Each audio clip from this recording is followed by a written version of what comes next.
And now service design and design coordination process. There is a process called design coordination in service design. We are going to discuss this as part of this SOA. What does design coordination do? As the name suggests, it will coordinate all the design activities.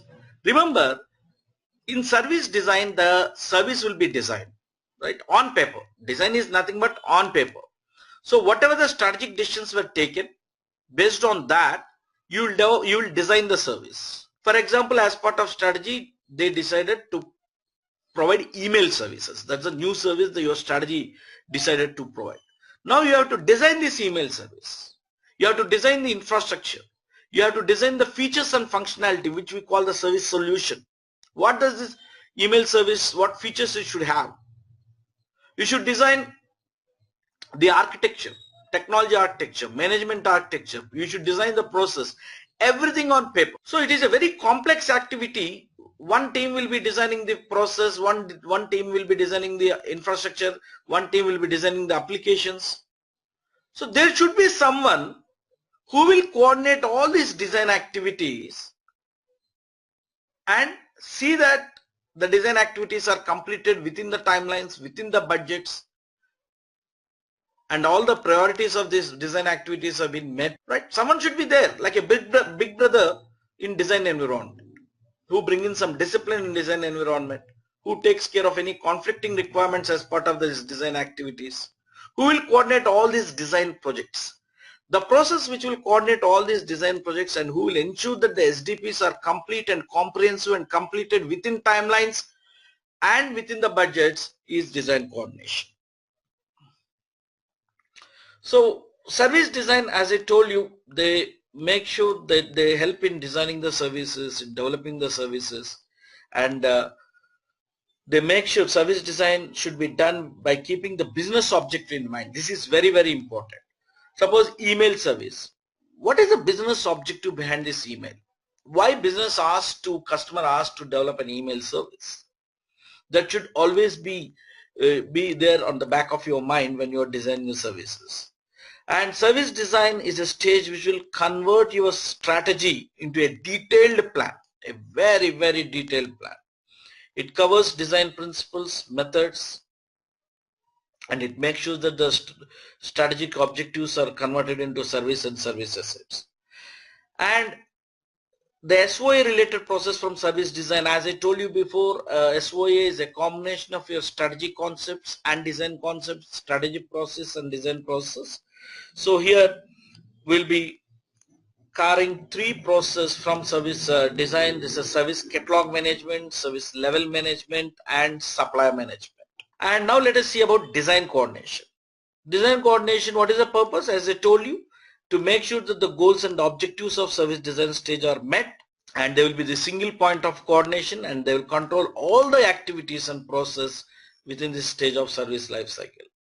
What are the objectives? They ensure consistent designs are developed, coordinate all the design activities. They'll plan what resources are required to complete the design activities, what capabilities are required, and they produce SDP, service design package, as I told you. And they make sure these SDPs are provided to the next stage, transition. Once the SDPs are provided to transition, they look into the build, test, and release. And they make sure that the quality is met, the requirements and the handover points are addressed as part of this design activities. They make sure that you are conforming to strategic, architectural, and governance and other corporate requirements. They improve the effectiveness and efficiency of design activities. Right. They make sure that all the designs are using a standard reusable frameworks. They monitor and improve the performance. They monitor the performance of design activities and they try to improve the performance. What is the scope of design coordination? All design projects, they look into the design projects. They maintain the policies. I told they bring in some discipline in the design environment. How do they ensure that? By maintaining the policies, guidelines, standards, budgets, resources, capabilities, etc. And also they coordinate and prioritize and schedule all design resources. What resources are required? The prioritization is more important. And they do the planning and forecasting of the resources. How many people are required? for the design activities, for the how much infrastructure is required, what infrastructure is required, and also they will monitor the performance of design activities. Are these activities are going as per the plan? Are we do we complete these activities in time? They make sure that all requirements are appropriately addressed. They ensure that SDPs are produced and they're intact and they're complete and comprehensive. What is the value? If you don't have design coordination, what will happen? SDPs will not be completed in time, not within the budgets. There will not be anyone who coordinate these design activities and who can support these design activities. Therefore, there will be complete chaos in design environment, and these design activities may go for a toss. Your total SDP will go for a toss, and thereby your transitions go for a toss, and your operations go for a toss, and overall it will be a huge disaster when it comes to this new service or an existing service. So if you have design coordination, it helps in achieving the business value of services. From your IT service, what are the business value you are looking at that can be achieved by if the designs are made properly? Rework will be reduced because it will be coordinated well in the first place. So you'll minimize the rework and unplanned labor costs. You achieve high customer and user satisfaction. You make sure that the services are conformed to the architecture designs. You provide improved focus on service value, right? So that overall service value will be improved. You will improve the efficiency and effectiveness of your design activities, and you will achieve greater agility and better quality in the design of service solutions. And now let us try to understand the value part of a service. As you know, service is a means of delivering value to the customers. Customers should feel value out of our service. Only then it can be technically called as a service. Now, to create value in the minds of the customer when he is using our service, what are the areas you have to look into? Value is often measured by how much the customer is willing to pay for the service rather than the cost of the service. You may rate it very high, but how much the customer is willing to pay? And characteristics of value are, value is defined by the customers, right? Customer is the one who says whether your service is valuable or not. As a service provider, you always say your service is highly valuable. So value is defined by the customer, and you gain value by providing affordable mix of features. I mean, the cost should be affordable and it should have a right mix of features. Good features should be there at a good cost. Then customer will feel value. So even cost will impact the value of your service. Achievement of objectives. Customer will feel when the objectives are achieved. But for example, by doing this training, what is your objective? Knowledge gain and certification. If both will happen, if both the objectives are met, that you gain good knowledge and you also got the certification, then you will feel value out of the service. Value changes over time and circumstances. Today a thing of value is not valuable tomorrow. Customer expectations are changing. Customer perceptions are changing. So you have to remember this statement, very, very, very important, right? So if you see, use a car 10-15 years old, car of old features, you don't feel value out of it. So value will change over time and circumstances. And these are the three components of value, right? Value is defined in these three terms. One is the business outcome. Customer will feel that the service is valuable when his business outcome is met. What is the business outcome of this training? Certification and knowledge. If you gain both, you feel valuable. Perceptions. What are the perceptions? Perceptions are developed because of your previous experience. You have undergone such a training, or you have used such a service before, or someone told you know, by word of mouth. For example, you are traveling in a luxury bus, Volvo or Benz, Mercedes-Benz. What are the perceptions you have? No, comfort, pushback seats, nice AC, good ambience inside, a television. These are the perceptions you have. If suppose there is no AC in the bus, what will happen? that will dent your satisfaction. You don't feel it valuable. Why? Already you have some perceptions. Though your business outcome is met, your business outcome is to reach a neighboring town. You reached, but still the bus service didn't meet your perceptions. So you don't value it. And also value is defined in terms of preferences as well. Every customer will have his preferences. So in the bus, you wanted to have a front seat and a window seat. That's your preferred seat. But you got back seat and an aisle seat.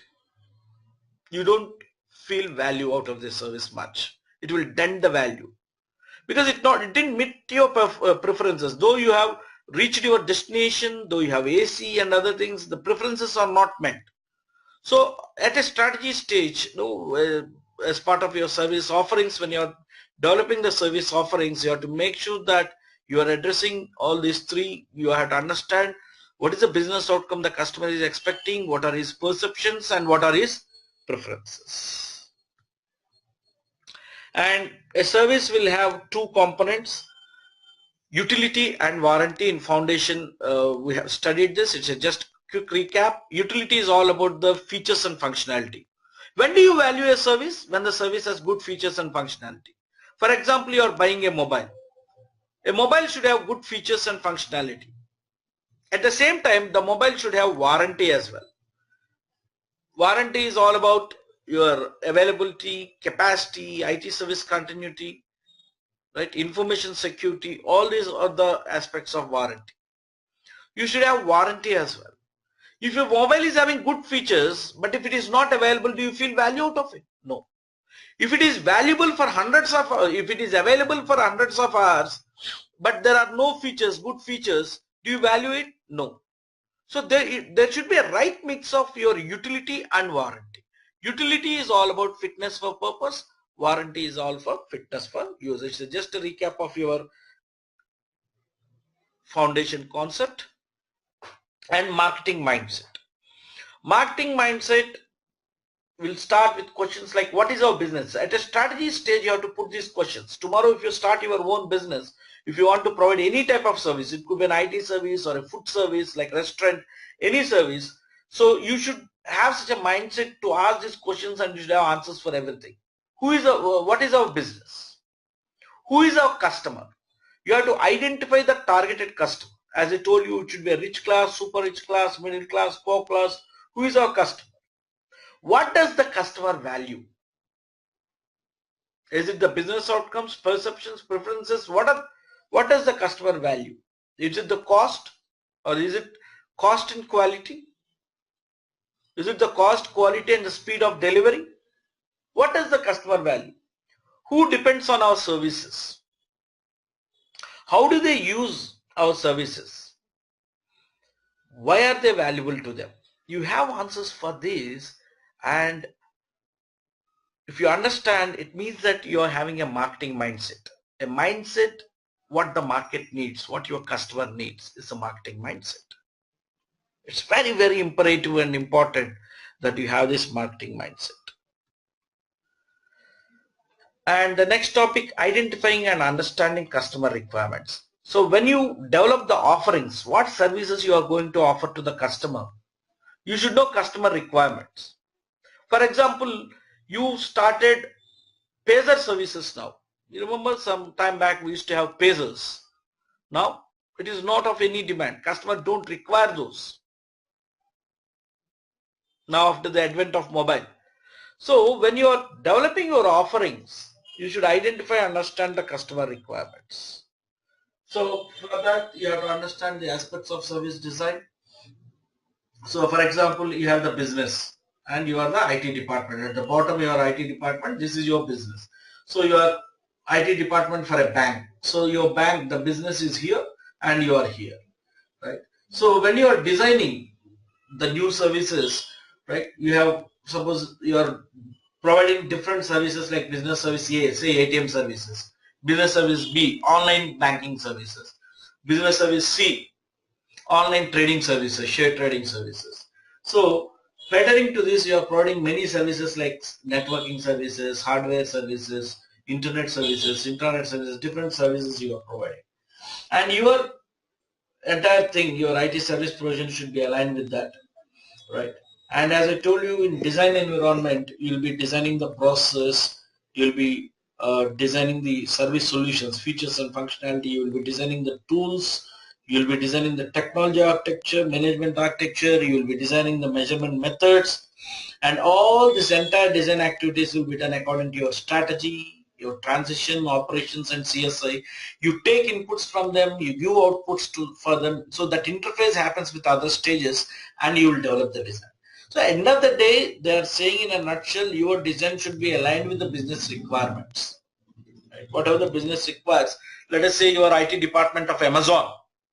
So whatever the Amazon business requirements portal, no online shopping portal, accordingly you should collect the requirements from the business about the portal. If they want to make some changes to the portal, so for the coming Christmas, they want to make some changes to the portal because they are launching new products and new offers. They want to change the look and feel. You have to take these requirements from the customer.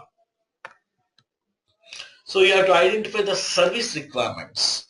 Not only the current requirements, you have to consider even the future requirements. In the future, what do they need? And you have to look into the business process, business functionality, and what business units are you going to support. As an IT service provider, you should have the knowledge of business. If you are an IT department of a bank, you should have the knowledge of the bank, right? What business process they have, the business functionality, business units. And you have to consider the service level requirements. You have to also collect the service level requirements.